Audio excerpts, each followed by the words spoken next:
mean, even if he's a part of a committee, you're talking again. Henderson, one of the guys he got compared to the most in the evaluative process was Jahmyr Gibbs. He's that type of explosiveness, that type of potential, and again, in an offense that we expect to be better. Yeah, he had 11 plays from scrimmage over 50 yards in his time at Ohio State. Like a big home run hitter. We all remember the big catch and run he had against Texas. And I love that you bring up Jahmyr Gibbs, because I think that people are going to be chasing the Gibbs profile and trying to get access to players like him over the next few seasons just because of how explosive and how productive he's been. What? Why are you shaking your head? You're welcome.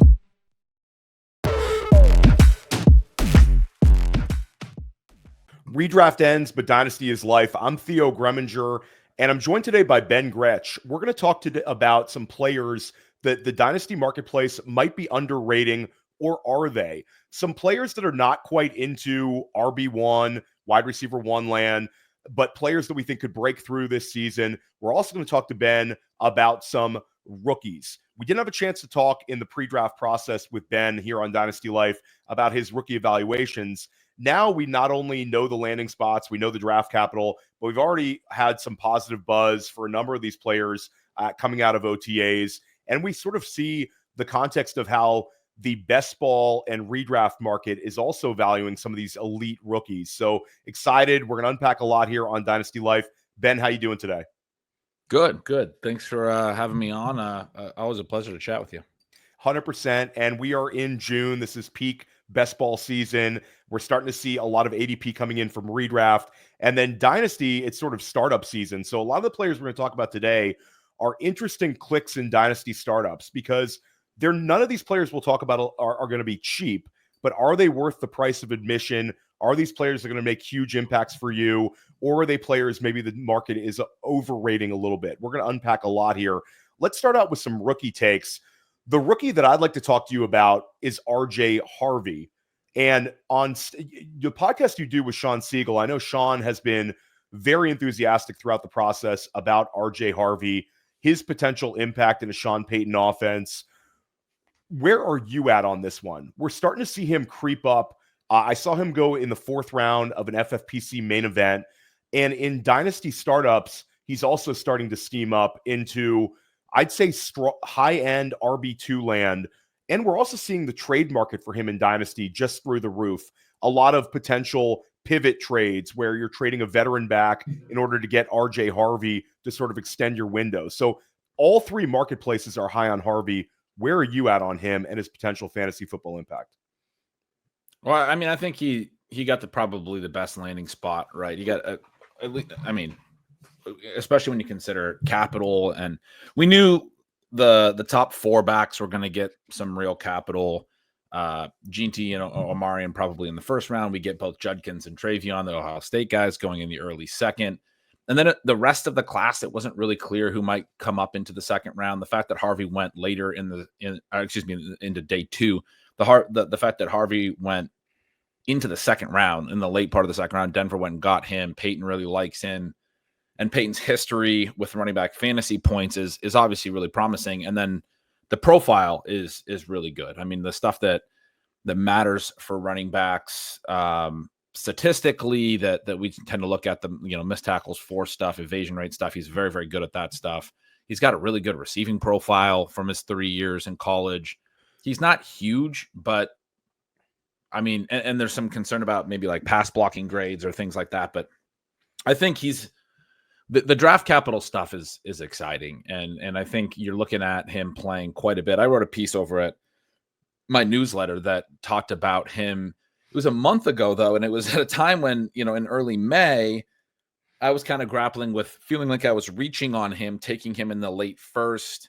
A podcast I did around then, people were talking about we don't take, day 2 reaches at running back over day 1 wide receivers, because I had been talking about taking him over Ibuka. And I understand from a heuristic standpoint, not wanting to do that kind of a thing, but I do think you have to evaluate every situation pretty independently in fantasy football. One of the big things I talk about is the way that we can sometimes misapply the aggregate to the specific. And in Harvey's case, I think there are some things that you can classify as red flags or concerns. He's a little older. Again, he's not huge. There's the concern that Peyton's going to have some type of a committee and those types of things. One of the things that prompted me to write about Harvey was a tweet that I saw that compared him to other running backs who got picked significantly higher than their consensus big board evaluation, and that cohort was looked at as somewhat negative. And first of all, I went through the cohort and pointed out that I actually felt like a lot of the cohort was probably a better cohort than people, immediately would think, because a lot of our lasting memories of a lot of the different backs is sort of as they start to fade out and they get worse over time. Like Miles Sanders was in this cohort. He's a guy that we think of as maybe worse than he actually was. He was really good early on and his value wasn't particularly bad through his first contract in Dynasty. Several other guys that were productive that maybe don't immediately, like Antonio Gibson, don't immediately register as productive, but he was, back-to-back 1,000-yard double-digit touchdown seasons to start his career. And so that, first of all, that cohort I don't think was a bad cohort, but secondly, I didn't feel like that cohort was really fair from a variety of perspectives. There's multiple reasons teams could reach on players.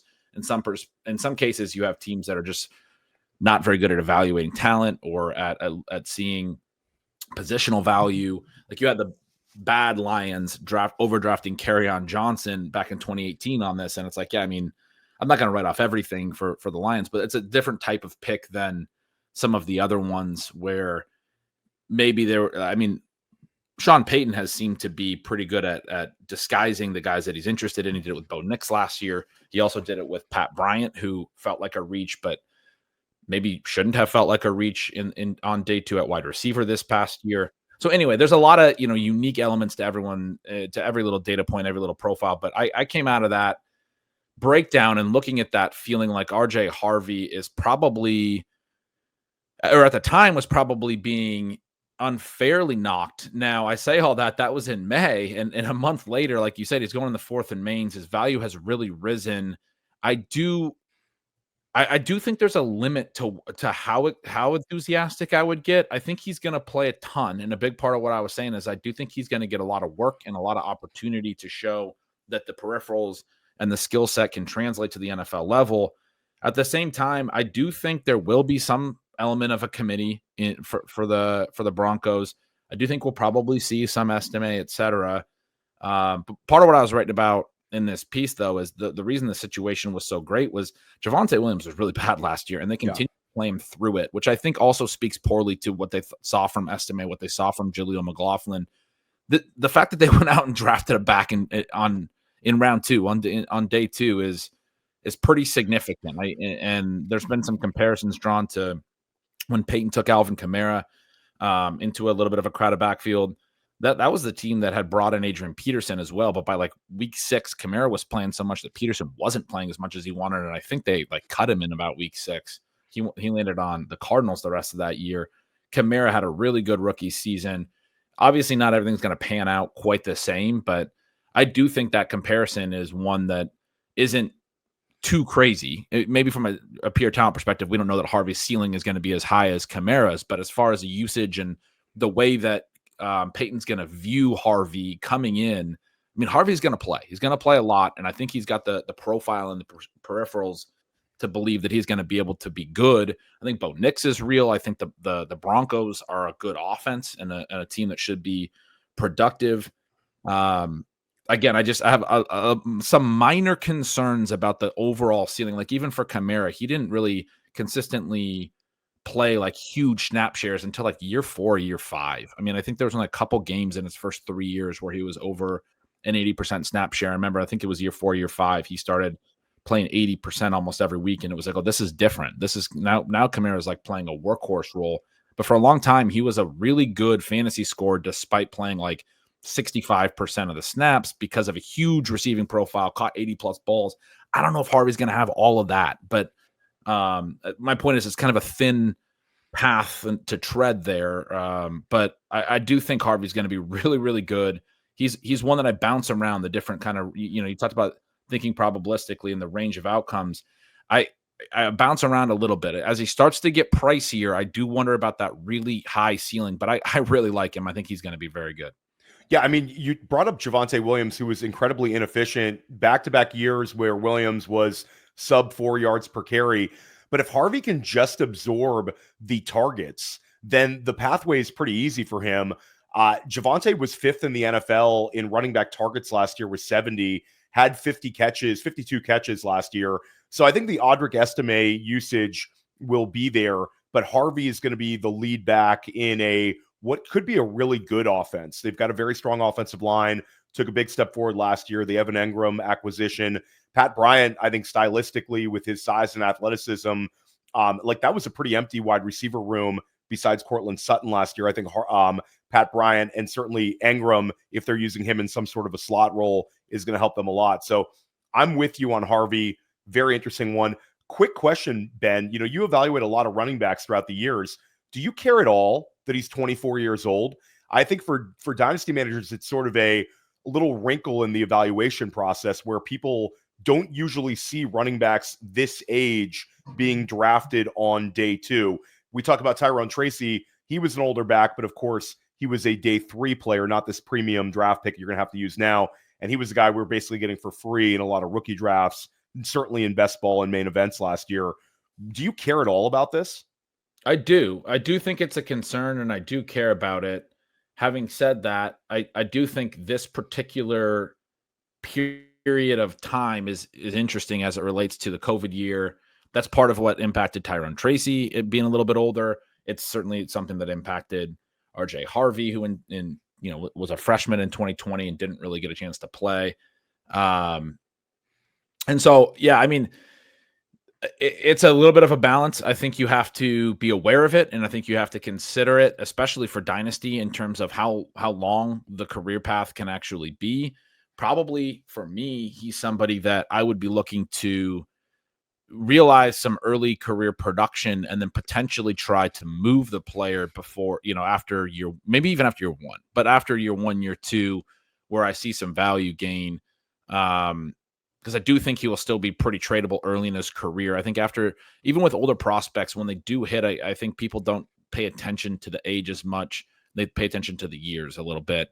You often get the older prospects that are even through like year 3 or year 4, maybe at wide receiver, and it'll be a little bit like I see their valuation sometimes, and I'll be like, "Do you guys realize he's already 28? Like this guy's like super old. Like it's you're acting like he's only 24 because he's going into year 3 or year 4 or whatever it is." But I do think you can, if you're an active manager, you can play it a certain type of way. You can get the early career production, navigate it a little bit. If the value gain is there, as I would hope that it would be, and I expect that it will be, that you could potentially get back out of that at a profit with some production banked essentially over the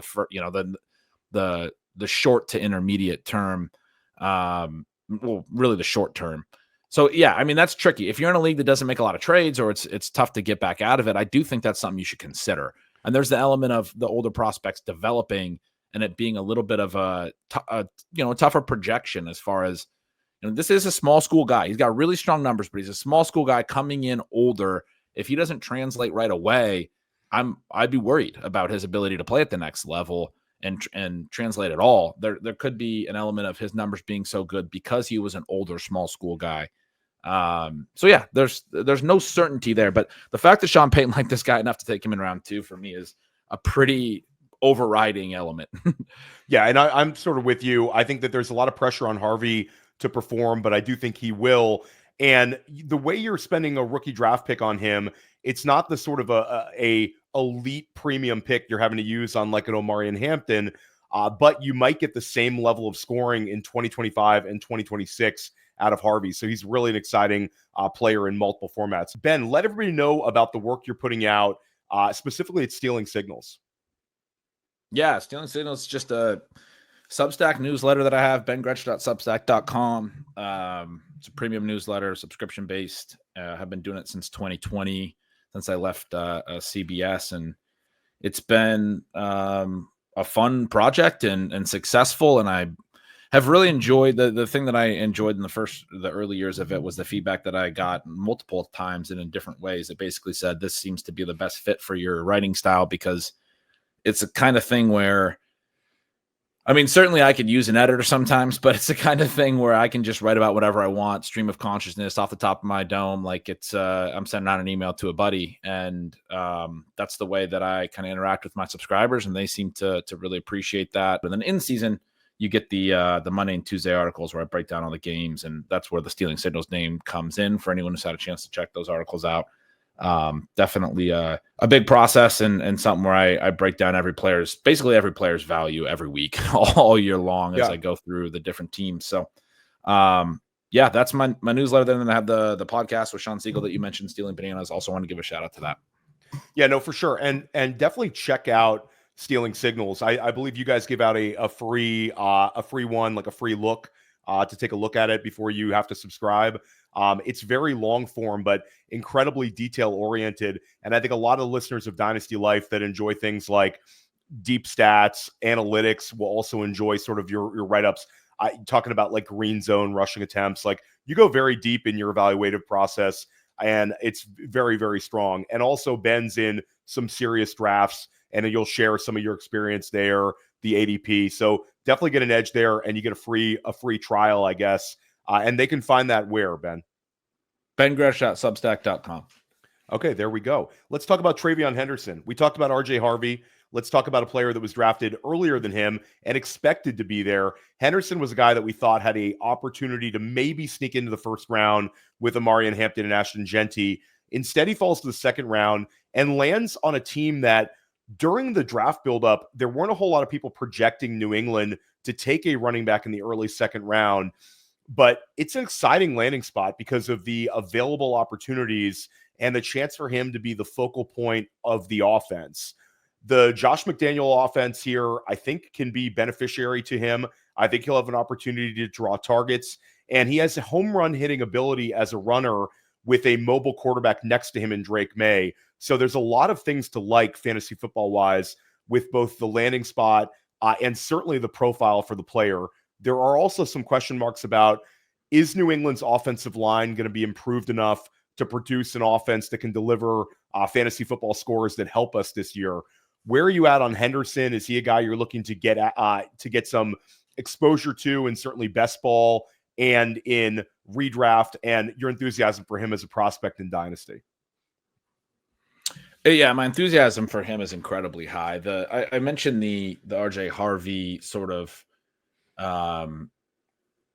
pros and cons and ambiguity as his price rises. He's going higher than Henderson now in some of the early main events that I've been doing, which is a little bit surprising to me considering Henderson's profile being, we talked about Harvey's age and how that could actually be a tough, some people think about age just as, okay, he has a shorter leash, but it also means what I referenced. It could be an explanation for why he had such strong numbers in college. He's already more developed. He's playing at a higher age against younger opponents at a lower level. We like to prioritize youth production in the college game as well. And Harvey did that at a higher age at a smaller school at UCF. They've been in the Big 12 the last 2 years, so I shouldn't act like it's the smallest school. But Henderson is one of these classically good analytical profiles from the perspective that he's younger. He did play 4 years at Ohio State, but he's younger. He played at Ohio State. He's explosive, incredibly explosive, as you mentioned. Very good athletic profile. Great dash times, great jumps, all that kind of stuff that you'd want to see. And then does show some receiving potential. You mentioned how the receiving role could be exciting for him. Had some production receiving. The one number for me that's a bit of a bummer in his profile is the missed tackles force or like evasion rate stuff. However, you're looking at it not necessarily through the roof, not at RJ Harvey's levels, for example, but he makes up for that for a small back with a really strong yards after contact per attempt rate, which is pretty impressive for a smaller back with home run ability. If he breaks a tackle, he can go. This is a guy who his career average was 6.4 yards per carry across 4 seasons in the Big Ten. He's a really dynamic runner. And then you think about the landing spot here. I mentioned draft capital really strong. And you think about the landing spot, you mentioned maybe it wasn't a team that we expected to take a back, But I think it's interesting from the perspective that like one of the things that happens, I think, with the market sometimes is there's a little bit of a lack of continuity between looking at things multiple different directions. And when we look at it from the perspective of Rhamondre Stevenson is viewed, I think, pretty poorly. I actually have him in a dynasty league where I got him as like a 3rd round pick a few years back in a single QB league. And he's been a nice, profitable player from there, but I've still had him. And this is a league I'm actually in with Fantasy Points Scott Barrett, but it's a league where we have our rookie draft before the NFL draft. And during the pre-NFL draft, rookie draft, I was trying to trade Rhamondre Stevenson to get back into the rookie draft, like in the late 2nd or early 3rd of a single QB. So thinking like mid 3rd of a super flex type of, of player. And I couldn't get anyone to even I was getting snap rejections. I mean, nobody wanted this guy at all. And this guy with a huge contract, a lot of guaranteed money, right? But he had a very poor season last year. The peripherals were not good. He wasn't a prospect that had other world peripherals coming out necessarily. The big thing on him was he's a guy with size that can catch the ball and do everything that you need him to do. And he's shown that he can do all these different things. And I think he's been a better runner at the NFL level than people expected. But the peripherals fell off a little bit last year. And I think people are really concerned about Rhamondre Stevenson, or were, as that league was, the point of that anecdote was from that league, they were even before the draft, before Henderson landed there. Now that Henderson lands there as a high 2nd round pick for a team that has a lot of needs. I mean, this is a team saying, we think TreVeyon Henderson's, why would you draft TreVeyon Henderson? It's for the explosiveness, for the big playability. They think TreVeyon Henderson's explosiveness is something to target, to go after, that they're going to find ways to use him, to get him into space. I'm very confident. There's another guy very confident with the draft capital and the selection and the surrounding running back depth chart, much like Harvey. I'm very confident he's going to get used early in his career. And I think there's people that get concerned about, rookies, how are they actually going to pan out? This, that, the other thing. We've seen it with Stevenson. Henderson's going to be a part of a committee early at worst. And very possibly could essentially displace Stevenson late in the season. If not, even if he's a part of a committee, you're talking, again, Henderson, one of the guys he got compared to the most in the evaluative process was Jahmyr Gibbs. He's probably not quite on that level, but you're talking about Gibbs alongside David Montgomery to some degree. That type of explosiveness, that type of potential. And again, in an offense that we expect to be better, I think Drake Maye had a really good rookie season. I think this team's going to take a little bit of a step forward under Vrabel and Josh McDaniels.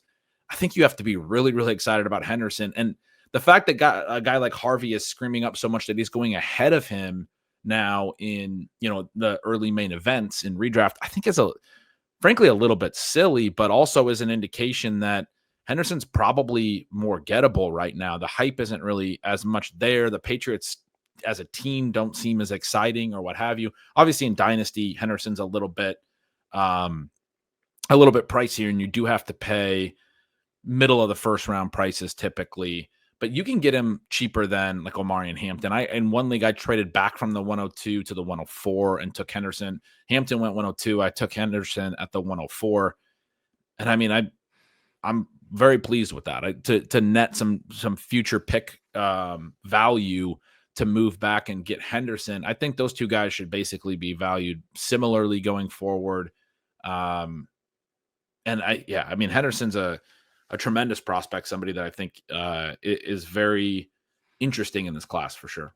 Yeah, he had 11 plays from scrimmage over 50 yards in his time at Ohio State, like a big home run hitter. We all remember the big catch and run he had against Texas. Also had a long touchdown against Notre Dame throughout the college football playoff. And I love how you bring up Jahmyr Gibbs, because I think that people are going to be chasing the Gibbs profile and trying to get access to players like him over the next few seasons just because of how explosive and how productive he's been. It's also a little bit of Devon Achane potentially, where Miami just committed to targeting him last year. With Henderson, I think we could see that. So I'm with you. I think Henderson's a little bit underrated right now with his price tag in redraft. And I think that the price is absolutely right in Dynasty.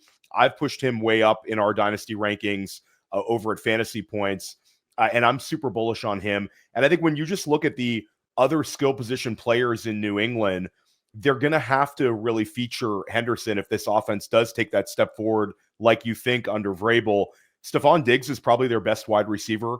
You're talking about a guy coming off of a torn ACL. Kyle Williams, a third-round pick. We rarely see third-round wide receivers make massive impacts in year one. So I think Henderson and committing to him as a receiver out of the backfield is huge. And if Stevenson cuts into his workload, I think it's going to be more so as a runner. Stevenson's been an RB27 in points per game back-to-back years, just a purgatory guy, and really a kind of a roster clogger for you, Ben, to hold on to on that roster because, the long-term stability of his role is really, really going to take a big step back behind Henderson. So glad to see you're bullish on him. Got to talk about these rookie wide receivers.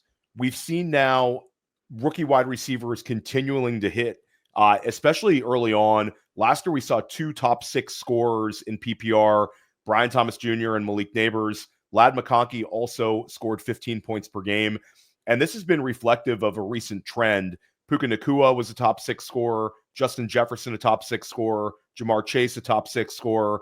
So we've been getting high-end wide receiver 1 production. This year, Tet McMillan and Travis Hunter both drafted inside the top 10 overall picks. The market is definitely cooler on these guys than they certainly were on Malik Neighbors last year, and way, way behind where the market was on Marvin Harrison Jr. You're seeing Tet and Hunter generally going somewhere in like the 5th round in these high-stakes redraft leagues. In Dynasty, both of these guys have steamed up, but the price tag for them in like startups is not nearly as high as we've seen other top 10 wide receivers get out of the gate. Where's your enthusiasm level for these two players and their potential impacts in 2025? And who is your favorite bet for this year specifically if you're targeting one for a ceiling outcome? That's tough because I like them both quite a bit. I guess, because when you say specifically for a ceiling outcome, I think I probably have to take Hunter. I think the Hunter situation is really interesting, but I don't know. When I said I guess, I was going to say McMillan. I think they're both really strong. And I think that's, and not to interrupt you, but I think that's an appropriate response where if you want to split your exposure to these two guys, I think that's fine. And I think they could both have really, really strong seasons. So sorry to put you on the spot right there, Ben. That's a tough one. No. It was a good thought experiment. I love it. I think McMillan is probably a better prospect than he gets credit for, in the sense that I know there were some people before the draft that were talking about he might slide. There's been some concern about his downfield profile. I wrote about him a little bit before the draft, in that in my argument was it felt like there was developing a little bit of a consensus in several different places that I had been hearing him discuss that, like, he was a limited prospect. Essentially, the comp that kept getting thrown out was Drake London, and it was kind of thrown out in a pejorative way that was like, well, he's just Drake London, even though, Drake London's been pretty productive. I thought that was a little odd as well. But it was this idea that, like, he's this, or Michael Thomas was brought up, and Michael Thomas got a ton of targets and set the NFL record for receptions. He had a wide receiver 1 overall season, if I'm not mistaken. Like, that's obviously not a bad thing. But the point was that he would be the short to intermediate merchant, essentially, and not actually play up to like his size and his physical stat. Like, he looks like AJ Green, but he couldn't be a downfield receiver like AJ Green, was kind of the negative knock on McMillan. But it's interesting because this is a guy who had back-to-back 1,300 plus seasons, huge targets per out run rate, huge, really strong yards per out run. The ADOT was still solidly above average, even though he didn't have a really high rate of deep targets. So if you go look at, like Matt Harmon's charting at reception perception, that's something that got referenced to me, that he didn't even run a lot of 9 routes, that was like below average, below expectation. But it was also interesting that all of the short routes that he charts were below expectation. Just basically in that offense, he ran all of the intermediate routes well above expectation. For Matt's terminology, those were all green, right? These are the routes that he ran the most in terms of the actual percentage of running them. And then also his success rate on those were very strong too. But the digs, the outs, the comebacks, the curls, even the post and the flag routes, anything that was like breaking at 10 yards, He ran that whole route tree a ton. My point is he wasn't getting a bunch of gimme stuff in close. And despite that, also still didn't run the deep 9 routes, the go routes, which is somewhat confusing, but it also argues that he's really, really good at what he does well. He's really, really good at any route that does break after 10 yards, an in or an out or a curl or anything like that, because he did have a 3-year production profile of multiple years over 1,300 yards, these huge dominant ratings, yards per team attempt. He's your 3-year early declare classic. Like, this is a young guy who produced at a young age, early. I mean, even as a true freshman, had over 700 receiving yards, had 80 targets right away in year 1. And then in years 2 and 3 has these monster seasons. Even on offenses that, in year 3, their head coach leaves. They have a different head coach. Their quarterback seems to really struggle. Noah Fafita, the offense really seems to crater. McMillan still produces, and he produces in ways that you could flip everything I was just saying about how reliant he was on these intermediate targets and say, shouldn't teams have been able to take that away? And it seems that teams were not. And if you watch him on film, it's because he's really nuanced in the stuff that he does. One of the things I really love about him is the way that he comes back to the ball. He plays more like I get why people said it as like this negative thing that, oh, he's a short to intermediate or mostly intermediate merchant or something, right? Instead of being the 6'4" downfield weapon.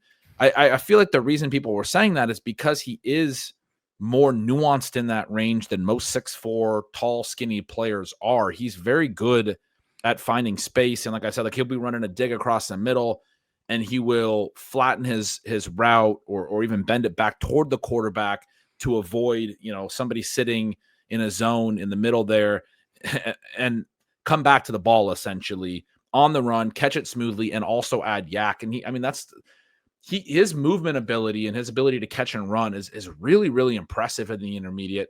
My point across the board there is, what if the downfield stuff that he didn't run a whole lot of deep routes and then also didn't necessarily the reason people are really concerned about his deep profile is that he didn't create a lot of separation deep. He had a high rate of contested catches deep, but it's a small sample. It's all with the same quarterback who potentially could be part of the issue. And the fact that the offense didn't have him run a lot of those routes could be an indication that they didn't believe that they had, whether it's him or it's the quarterback or whatever, they didn't believe they had a strong opportunity there to exploit. What we did see was that he was able to take advantage of the things that he did really, really well. And it's like, that's bread and butter stuff that I think he's going to be able to do at the next level. And it's what Bryce Young was doing really well late last year. It's what he was finding Adam Thielen on a lot, Jalen Coker, those guys. And I think this Panthers offense is actually going to be a little bit better than people expect. I think Dave Canales did a really good job with Bryce Young. Bryce Young played really well in the second half of last year. Not just fantastic, better than we expected. I mean, he played well. He objectively played good football. And I think McMillan is just this perfect fit. He's going to slide in there. Thielen is 34 years old now. And yes, he played well last year, but like, he can't do that forever. And he played well when on the field, but also missed significant time. Coker looks like a really intriguing year 2 guy. Xavier Legette didn't necessarily have a great rookie season, didn't really produce a lot. There's not a lot of target competition is the point that I'm getting at.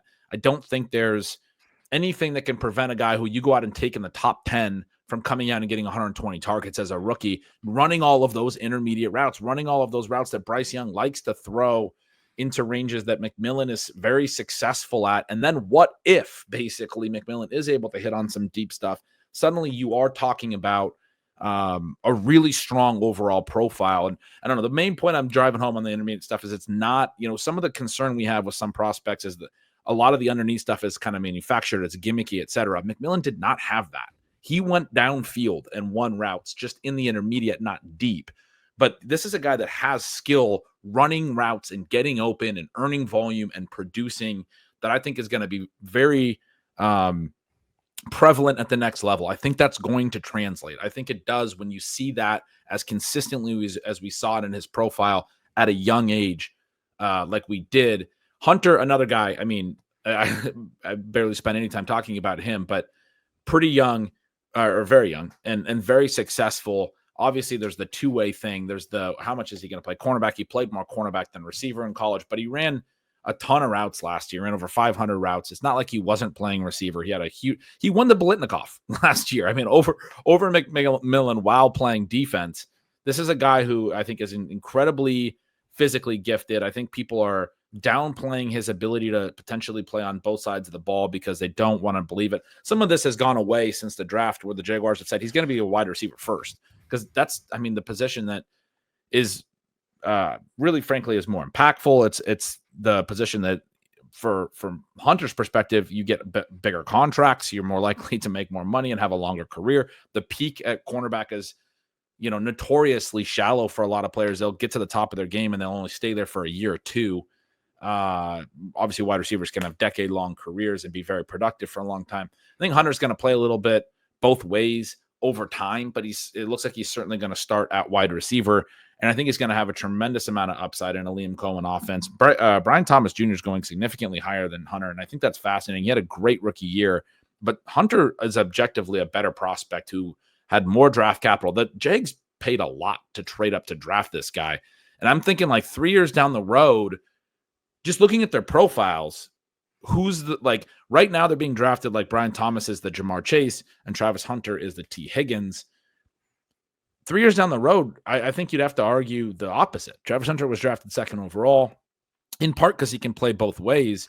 But Thomas in college, part of some of the concerns with his profile was he didn't earn big targets alongside Malik Neighbors. Now that's because he had Malik Neighbors next to him, but Neighbors was the alpha, clearly. Thomas was the secondary player, really efficient after the target, 17 touchdowns, all this stuff. And that showed to be why he was very good last year. But his volume wasn't strong in the first half of the year, really peaked after all three other dudes that they had paid and thought were going to be a part of the passing game were on IR. Christian Kirk, Evan Ingram, and Gabe Davis. I'm not saying that's the only reason Brian Thomas peaked. I'm not saying you discount that, et cetera, et cetera. I think, look, I took Brian Thomas in a main event already. Like, I think he's a really good year two bet. I do think the market right now is potentially a little bit overconfident under a new regime that went out and traded up to get Travis Hunter, that Thomas is the one and Hunter's the two, even right away right now. There's a possibility that Hunter is just immediately the alpha over Brian Thomas. And I mean, that would speak to how good Travis Hunter probably is. But either way, you're in a Liam Cohen offense, did a really good job of getting some fantasy production out of a lot of different types of players, getting the ball to the players we wanted the ball to, Chris Godwin and Mike Evans in the passing game. The running backs had a lot of production. I think the Jags are going to be a really fun offense for fantasy. And I think Hunter has the potential to be immediately the alpha as a ceiling outcome. And if that's the case, then the sky's the limit for what he can do because he's just so physically gifted. Yeah, so right now it's wide receiver 5 for Thomas, wide receiver 14 for Travis Hunter on keep trade cut. And I think you'll see that in dynasty startups like in FFPC, similar outcomes for where those guys are being drafted at the position. It's an interesting one. I had the same question for Mike Renner when he joined Scott and I on School of Scott is what's the percentage chance that Travis Hunter can flip the values of these two? And he was sort of with you where you have to think that Thomas has the leg up at this point because we've seen him on an NFL field be truly dominant, but Hunter can absolutely do it. And you have to wonder if the gap is going to close a little bit this year with the potential that Hunter could even flip the script. So that's a huge one. And if that's the case, then you run through a lot of scenarios in your head about Brian Thomas Jr. maybe peaking out in his dynasty value. So very, very interesting conversation there. I think bottom line is go get yourself some Tet McMillan, get yourself some Travis Hunter. Both of these guys, I think, are a little bit underrated. And I think a lot of it is we heard about throughout the whole dynasty rookie season that this class is not as good as last year. This class is not as good as last year. But at the end of the day, we still had 2 players drafted inside of the top 10. Very, very interesting stuff. Now we're going to talk about some of these veterans, their potential impact in 2025, and is the market correct on them? Let's start out with Bo Nix. Right now, his dynasty marketplace value is quarterback 11, which is interesting, Ben, because this is behind where he's being drafted in redraft and best ball. He's usually around QB8 levels. We've seen him show his rushing upside. He's a mobile quarterback. The offensive line, again, is strong. And we saw Bo Nix finish as a QB1 last year. The dynasty marketplace is putting him behind Drake Maye and certainly behind Caleb Williams. Is that correct, or should he be valued ahead of those guys? I'm not sure if I would outright say he should be valued ahead of those guys. I mean, I probably at this moment in time would value him over Caleb, who had a rough rookie year. And I understand Ben Johnson's there, but I think you do have to be concerned about Caleb Williams. I mean, I think there's some potential for him to turn it around for sure, but there was some real problems with stuff that he did. I mean, like some of the fact that Rhamondre had some pretty poor numbers last year comes down to him being wide open multiple times down the field and Caleb just missing him. If you go back and you look at some of Rhamondre's misses, what you see is Caleb. I mean, really a huge part of it was just the cover two hole shot that you get where the cornerback turns the guy loose. He's wide open on the sideline. The safety's not over there. And Caleb just fired that pass over the head of a wide open receiver like 6 times last year for what could have been like 40-yard touchdowns. I mean, I wish I was exaggerating. I don't think I've ever seen one particular throw get missed that many times in one season by an NFL quarterback. It was Keenan Allen a couple times. It was a Dunze like 3 or 4 times. So anyway, I'm not saying that Caleb's not going to be able to figure it out. I think actually with some real coaching in place that he's got a really strong ability to flip the script. But the other part of it is the jury's still out, I think, a little bit on how much his rushing will translate. And that's the part of Bo Nix's profile that was undervalued last year coming out, that he's actually more mobile and did run more at Oregon than people gave him credit for. And then as a rookie, he ran for 430 yards and 4 TDs, which for a quarterback is a really strong rushing line. I mean, 400 plus rushing yards, something that you definitely want to be playing into. He was a little bit of an older prospect, but obviously quarterback's a position where you can play into your 30s. He's in a stable position now. Sean Payton handpicked him, loved him, and has gotten him to the playoffs already, has gotten the success there. Yeah, I mean, Bo Nix is clearly undervalued at QB 11. To your point, the fact that he's going higher in redraft is all the evidence you really need. This is a guy whose scoring profile, with the mobility being better than people understand, it's a lot stronger than what I think it's one of those silly things in Dynasty where like people were too low on him last year, clearly. And then he hit, and then the market is still too low on him. It adjusts, but it doesn't adjust enough because it's still considering the same things that were sort of disproven. Like it was faulty analysis before. Sometimes you have to admit that you were wrong and cut your losses. It's pretty silly. There's still a buying window on Bo Nix going into your. I mean, he can get better is the other key part of all of this. He can get better as a passer. He can do a lot of things better. Early in the season, he wasn't very good. There was people that were victory lapping. I remember after like 2-3 games about how terrible he was, because the first game he was at Mike McDonald and a new, Mike McDonald's first game as a head coach. And I thought Seattle had a really good defensive game plan there. Next game he plays Mike Tomlin at home in the Pittsburgh Steelers. And anyway, both games he throws 2 picks and doesn't look very good. And week 4, actually, they were at the Jets. They won 10-9, and it was like a monsoon, and he threw for 60 yards. And so I remember in stealing signals throughout the next several weeks, because I was pretty optimistic about what I saw from Nix, adjusting for some of that stuff. I kept referencing back. Remember that the first 4 weeks were a tricky situation. And one of the things I did really like in the first 4 weeks was he had 2 rushing TDs. He ran for 25 plus yards in 3 of the 4 games. His high was 47 rushing yards. He was showing that mobility early, and the situational stuff was just not really in his favor. But if you were willing to control for that a little bit, especially by the time we got to midseason, and control for the fact that, okay, that first month was pretty tough. So let's just look at week 5 to 8 and things started to look better, right? And it started to look a lot better late in the season. He had several games. You look down the stretch, multiple pass TDs in 7 of his final 8, 3+ TDs in 4 of those games. That's not counting the playoff game. Only had 1 pass TD in that game, but added some rushing in most of those games as well. He looked really good in the second half of the season and down the stretch as far as the fantasy profile, the combination of really what you want is pass TD rate and mobility. Those are the 2 things. The ability for pass TD rate to spike tends to be a big way that the pocket passers can have the ceiling. And then obviously mobility, we know, provides a floor and a ceiling. I really think there's this potential for Nix, if you look at the pass TD rate in the second half of the season, to run a high pass TD rate. That's something that, this backfield doesn't look like, for all the stuff I said about RJ Harvey, like one of the issues is he's a little bit small. Will he get the goal line work?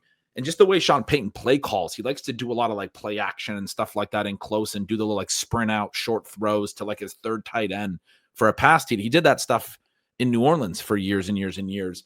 So I think the pass TD rate can actually be really solid for Knicks, and the potential for the rush TDs as they do some of those bootlegs and rollouts and things and get Knicks moving. And then the rushing yardage and the rush and just the fact that his mobility, his scramble rate is going to be better than people think. It's a really good profile for fantasy production.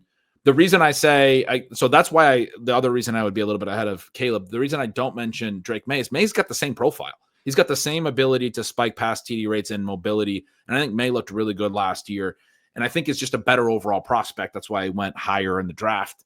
He's younger. He's got more room to develop. One of the big things about Maye last offseason was the youngest QB in the draft. The Patriots wanted to sit him, and they didn't want him to play right away. He ends up playing early anyway. But we got to keep that in mind with Drake Maye. He played really well for a young dude that can develop. Got to keep that in mind with Caleb Williams as well. But Maye's ceiling to me is like potential MVP someday. I mean, I really think he could be that good. I don't know that Knicks is ever going to necessarily be that player. Caleb, I think, still has probably a similar ceiling, but might top out as, similar to a lot of recent number one overall picks. Like I wrote about Caleb earlier this offseason, was thinking about him from the perspective of like Baker Mayfield has rebounded, had some struggles along the way, but has rebounded. But is probably not like a top 5 overall quarterback. Jared Goff, Trevor Lawrence, these are former number one overall picks who struggled early. Goff struggled under Jeff Fisher early and then eventually got traded because Sean McVay didn't believe he was good enough to win a Super Bowl with him. Trevor Lawrence struggled under Urban Meyer early. But those guys, the early struggles, even though those guys have regained their footing, I think the point I'm trying to drive home is they didn't regain their footing and reach a ceiling. And those early struggles probably did portend that they weren't going to live up to maybe some of the hype of the number one overall player. Like Trevor Lawrence has never really lived up to that overall hype. Maybe Caleb can still live up to it, but I think when he struggles early, you do have to be concerned about whether he can get all the way to that ceiling. Plus now there's maybe some more bust risk than we want to admit. That's why I would say, actually, I do think Knicks probably should be valued above Caleb, even though I'm not like out on Caleb for any particular reason. But certainly I think the main thing with Knicks is QB 11 and lower than his redraft value seems odd. That seems like an undervaluation. Yeah, I drafted him at the 301 in an FFPC $750 TriFlex startup, and I thought that was fantastic value. And I think you bring up the ceiling outcomes for him. I think they're absolutely there. And I agree with you on Maye. I think Maye has a higher, like a peak Maye season is probably ahead of a peak Knicks season, but I don't think that's coming in 2025 with the offensive line issues. And also you have the gap in age with the two has to be measured as well. Another quarterback, which I'm interested to see your thoughts on, Brock Purdy, because a lot of the argument with Brock Purdy went out the window with this new contract that he's been given. We know he's going to be attached to a Kyle Shanahan offense now for years to come. This has been a player that finished as the QB6 in 2023 with a 31 touchdown season in points per game. Last year was QB10 in points per game. 25 years old in a plus organization. Is this a player that is just sort of always going to be somewhat of a purgatory value to you? Or is he a player that has more room to run in his profile and could take his game to another level, maybe give us a top 5 season at some point in the near future?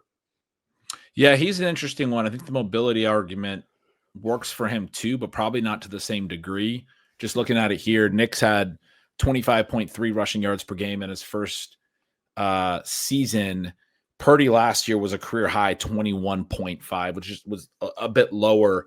In his year 2, he was only at 9.0 rushing yards per game. So a little weaker in the rushing department in 2023. It was better in 2024, but that was also a season where they had a lot of injuries. They were struggling to throw the ball.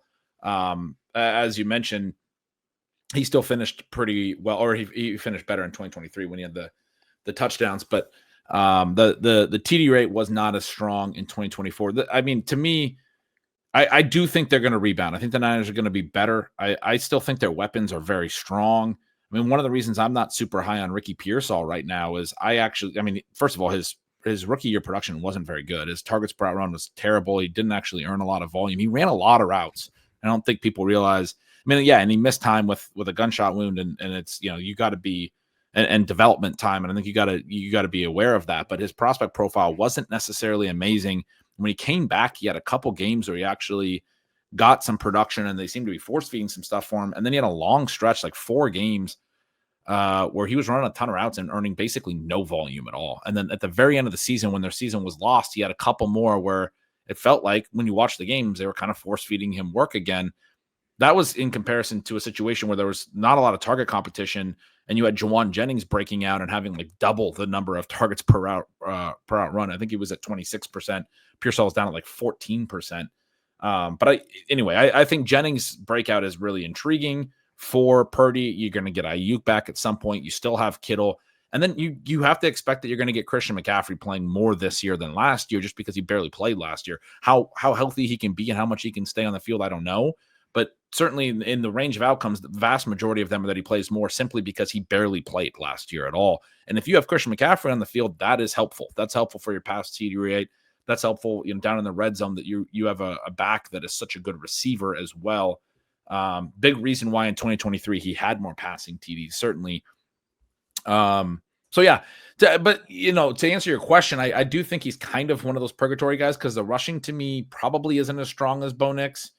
It's like a as far as the profile for fantasy scoring, it's like a slightly weaker version than Bo Nix for me. There is some underrated mobility there, but especially because in 2023, when he was a better passer, the rushing was, as I mentioned, only 9 yards per game, not really very strong actually. I probably would be a little bit lower on Purdy, and I think QB 13 probably in the range of what I'm thinking as far as what's reasonable. I mean, Shanahan offense is still going to run a decent amount. He's probably never going to be a 4,500 yard or 5,000 yard passer in an offense like this. So maybe 4,500, but you really need to run the TD rate high, and then you want to see a spike rushing season that maybe isn't quite as strong as what you would hope to see as far as what he's shown so far and how his mobility really manifests. So I don't know if he'll ever have like a real true top 5 season in him, but he's going to be good. Like, he's going to have a high floor. He's going to be a very fine dynasty fantasy quarterback. Yeah, I think that the way that you treat Brock Purdy is he's a potential elite QB2 for your superflex builds, and not a player that can really drive the needle for you in single. But he does have longevity now. And I think that just getting over that hurdle, will the 49ers extend him? There's always just the argument, will the 49ers move on from Purdy? Do they want to pay Purdy? So that's sort of been answered here, and we really trust the system. So I think he's more of a super flex argument, and I think that the market's probably about correct on this one. Let's quickly run through some running backs here. Bucky Irving, RB7 in Dynasty, is steamed up. Again, this is a 2-3 turn guy in FFPC main events right now, and on Underdog, you're having to use that late second or early third in pretty much all formats. Had an unbelievable rookie season, day 3 draft capital, offensive coordinator change as well. Liam Cohen leaving, Josh Grizzard being elevated. This seems sort of like peak Bucky Irving, or is there room to run in the profile with him overtaking Rachaad White even more as a pass catcher out of the backfield?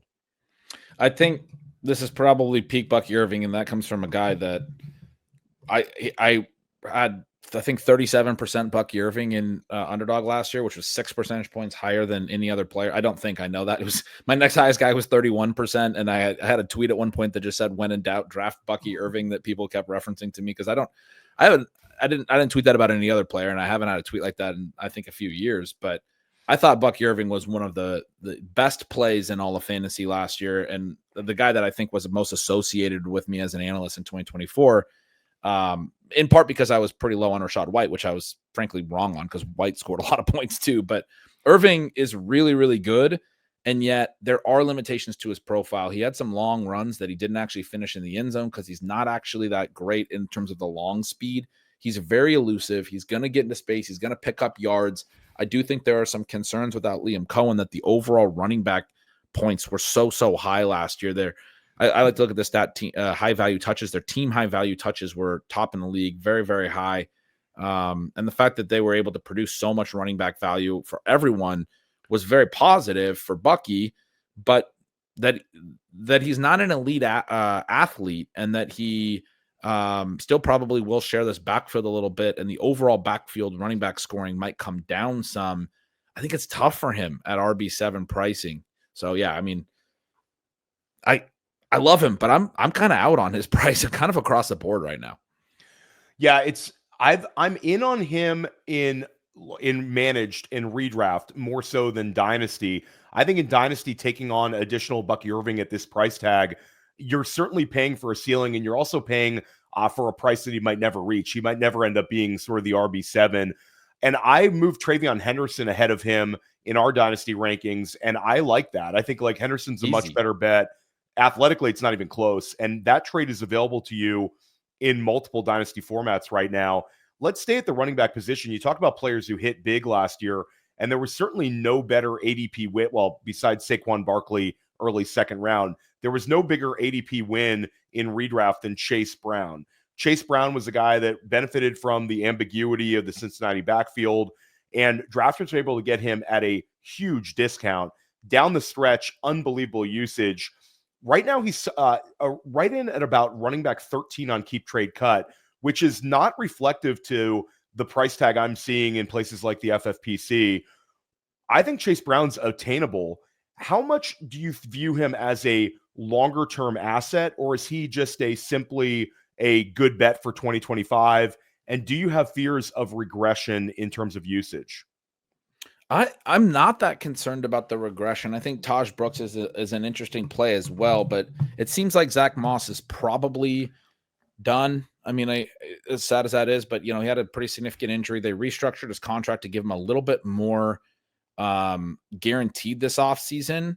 But from what I could tell when I was looking at his contract, it seemed like it reduced his contract significantly, gave him a little bit more guaranteed to make that happen. But it's like I think it was up to like 250,000 guaranteed or something. It also seemed like it was just like a precursor to him being cut later this summer. And I don't think people are as aware of that. They're thinking that Moss is going to be back. But I guess when they brought in Samaje Perine as well, and then they drafted Taj Brooks, I kind of think that Moss is actually not going to make the team. Perine is fine, but has struggled the last couple of years. He got cut from the Broncos at the end of training camp last year, and then didn't make waves with the Chiefs when the opportunity was there with Pacheco banged up and everything. And they were using like Carson Steele, who wasn't, he had like a 3.2 yards per carry. But I was hopeful in redraft for a while there that Perine could actually manifest into something last year, and just wasn't able to do it, even in a situation where teams are always defending the pass and there should be room to run and all of that stuff. I think Perine on the wrong side of 30 probably is not really any big threat. And so I actually like the situation for Taj Brooks, but Taj Brooks is a day 3 back with some limitations. I mean, ultimately, all that gets back to like the opportunity is there for Chase Brown again this year. I really think it is. And I think the Bengals have played it well, because he's a day 3 hit. A lot of times you see these teams have a day 3 hit, and then they go and overpay for a running back for some reason. Like, just let Chase Brown be your dude if he's your dude, if he's already producing. I mean, like the Rams did that. They got Kyron Williams hit, and then they went and drafted a day 2 Blake Corum, and then they didn't really use him at all. And it's just kind of a confusing use of draft capital. If you have a hit like Chase Brown and you think he's productive and he's explosive and he's giving you what you need on the football field, then go add a cheap veteran like Samaje Perine, draft a day 3, round 6 backup in Taj Brooks. But those guys are backups. I mean, Chase Brown's going to be your main back would be my expectation. Yeah, and just looking at like fantasy points data, the routes run per team drop back, it seems like he could get more into sort of the really elite back, a Bijan Robinson type routes run per team drop back. You're talking about a player that I think could take his reception total into the high 60s this year, give himself a little bit of room to run there. And when you look at the competition behind him, nobody scares me. You bring up Zach Moss might get cut. I like Taj Brooks. I know you like Taj Brooks, but he's still got to beat out multiple players. So it's really a Chase Brown. We avoided any of those big landing spot running backs that Cincinnati was attached to in the draft process. They met with everybody and they didn't draft any of them. So I think Chase Brown is really, really a strong pick right now. I had him 20th overall in my early PPR rankings, which you can read over at Fantasy Points. And you mentioned you were able to draft him at like the 310, which I thought was a steal, Ben. But that occasionally happens where he falls to the late third in some of these FFPC leagues right now. So I think that the market's going to be more enthusiastic about Brown when we get to the end of the summer. And I think that the window is still there for dynasty managers to go send an offer where some people are viewing him as a shorter term bet than maybe his production is going to warrant. He seems like the kind of guy that people are going to regret not getting access to. And I would bet on him holding on to the running back job in 2026 in Cincinnati as well. Let's talk Kansas City wide receivers. Xavier Worthy, of course, had the strong end of the season. He's wide receiver 22 on Keep Trade Cut. Rashee Rice got off to this red hot start, was sort of a usage king, and then, of course, got injured in the fourth game of the season. But in his first 3 games last year, was like Amon-Ra St. Brown type usage, never scored fewer than like 17 and a half PPR points per game. Is the market on Rashee Rice just a little bit too cool? Or do you view this as correct that him and Worthy should be priced similarly in terms of dynasty? I think they should be viewed similarly, in part because just purely because of age. Rashee Rice was an older prospect. He's already 25. Xavier Worthy played his entire rookie season at age 21. He just turned 22 here in April. And to be fair, Rice just turned 25 in April, but they're 3 years apart in age. Rice looked awesome. Another guy I was really in on last year. Couldn't understand the pricing even before, in the early drafts, before the legal stuff came out. He was going to the 2-3 turn early, and I was saying he should be a 1-2 turn guy right there with Puka Nacua. And I felt like a genius for the first 4 games, and then he got hurt. It was brutal because I had a lot of exposure to this guy. But I do really like the profile. I think he is the long-term answer to the Travis Kelce role, which is to say the short to intermediate targets in this offense. And there are a lot of them because every defense plays Mahomes with, those cover 2 shell looks and umbrella over the deep routes, take away the explosive pass play sort of defensive mentality, which has been huge for Kelce since that really implemented and elongated Kelce's career, in my opinion. Last year, we really saw Kelce struggle to, maintain that even after Rice went out. But early on in the season, what I felt like we were seeing was Rice really taking the 5 to 10 yard depth targets in this offense that are there in the middle of the field, the zone, sit down in the zone looks. And Rice is good after the catch, and he's got a lot of talent. But he's an older prospect. There are some limitations to what he does overall. He doesn't have not necessarily the whole profile. And then people are saying that Worthy is just like a screen merchant or a design touch look guy. He had a lot of that late, but that's number one, not a bad thing. Once he caught 5 passes for the first time in a game, it was like week 14 or something. He caught 5+ every game the rest of the season, including the 4 playoff games. It was 8 games, not including week 18 where he played very few snaps. But the other 8 games where he actually played most of the games and through the whole postseason, he was heavily involved every week. We saw in the Super Bowl, yes, it was, after the game was decided against backups or whatever, he had 2 long touchdowns. But it's relevant from the perspective that it gave us the evidence that he can actually catch down the field because he had several missed opportunities through the season last year. I think if he hit on just 2 of them out of 7 or 8, you would be talking about him a lot differently, I think. A really young player, and I think there's room for that to grow.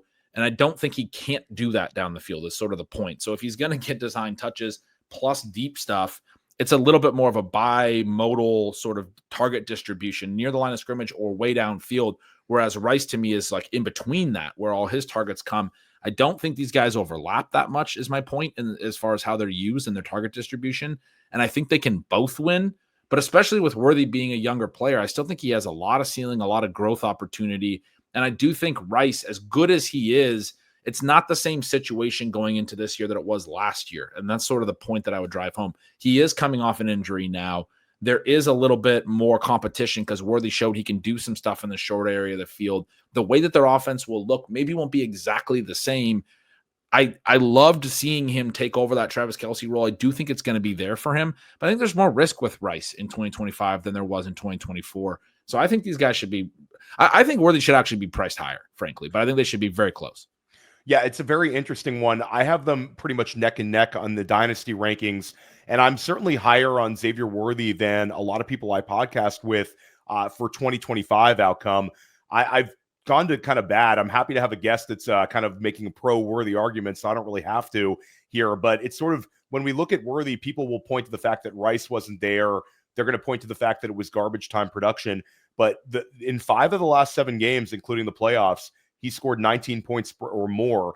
And for everyone saying that that's just going to disappear for a 21-year-old exceptionally fast player with a head coach and quarterback who have elevated wide receiver talent in the past, I think is false. And I think it's really these two guys being the Chiefs you want to bet on, and we see further decline of Travis Kelce, and also the running back room is not really giving us a whole lot of enthusiasm right now as well. I think it's going to be a very wide receiver-centric offense, and maybe we get to the point where Xavier Worthy and Rashee Rice can be sort of a Jamar Chase, T. Higgins light, that sort of Cooper Kupp, Puka Nacua light. Not necessarily in the same sense that these guys are both going to be wide receiver ones, but where we could get a really strong combined target share between the two of them and very predictable weekly usage out of both of them. And I think with Worthy, there's going to be spike weeks just because of the nature of his profile. But I think there's going to be fewer games where we're going to say, oh, Xavier Worthy only touched the ball like 4 times. I think it's going to be more the manufactured looks like you talked about, but more consistent usage like we saw down the stretch.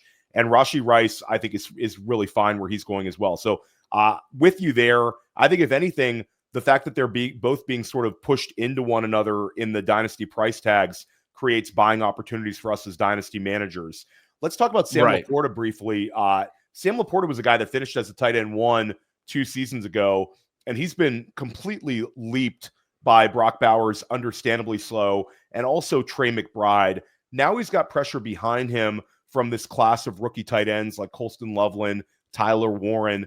Do you view Sam LaPorta as a guy that can give you an edge this year in fantasy football, or is he a player that we probably saw his peak season out of in 2023? Basically just your enthusiasm for LaPorta for this season and beyond.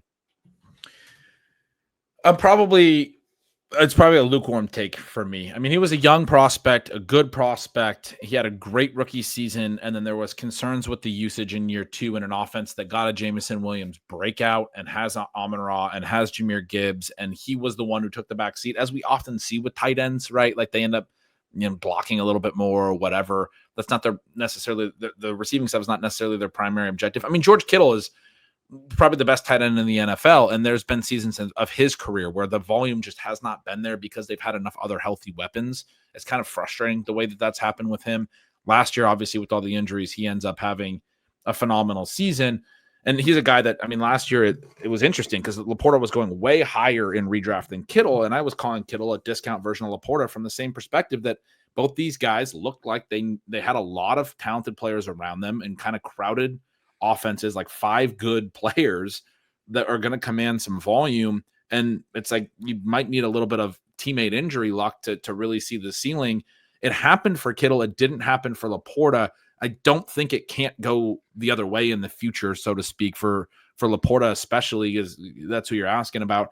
If there's a Jameson Williams injury or an Amon-Ra injury, you know, God forbid, or a Jahmyr Gibbs injury or whatever, like LaPorta is clearly the very talented young player that would need to step into a volume void for that offense if they need that. And so I think those types of ceilings can exist for him.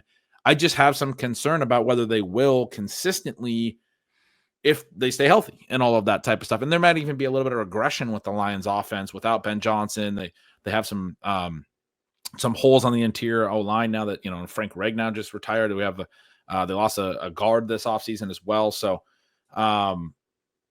if their offense is a little bit worse, if it's still crowded and they stay healthy at the skill positions, he's probably not going to be amazing. At the same time, you could see a little bit of what we saw with Kittle last year, where Kittle was like tight end 7 in redraft, and he's clearly more talented than that. And I think if you look at the body of work for LaPorta as a prospect and what he did as a rookie, he's good. He's clearly more talented than where he's being valued as far as, at least as far as redraft is concerned. And then as far as dynasty too, if you consider him as a young tight end, that's probably a little undervalued. there's the potential, like Kittle in 2024, that really gets magnified if there's some teammate injuries that force him into more volume and it needs to be more of a playmaker for the offense. We're going to immediately see this talented player put up big numbers and then be like, oh yeah, he was undervalued, just like it was for Kittle in 2024. So it could go either way with LaPorta for me right now. I think he's probably properly valued. Guys like Bowers and McBride, it's more straightforward that they have to be centerpieces in those offenses. Yeah, it's interesting because we saw a 120 target season for LaPorta as a rookie, with Jameson Williams taking a huge back seat. Last year, Jameson Williams has his breakout season, and LaPorta's targets drop significantly. I think with LaPorta, it's a good, really good long-term bet. It's going to give you high-end tight end production for your dynasty teams, but definitely the price is correct. And there's a little bit of risk there because I think if Colston Loveland or Tyler Warren come out with the sort of season that I think they're capable of, they could leapfrog LaPorta and he could lose even a little bit more value. But on the flip side, this is a guy that has given us a tight end one season.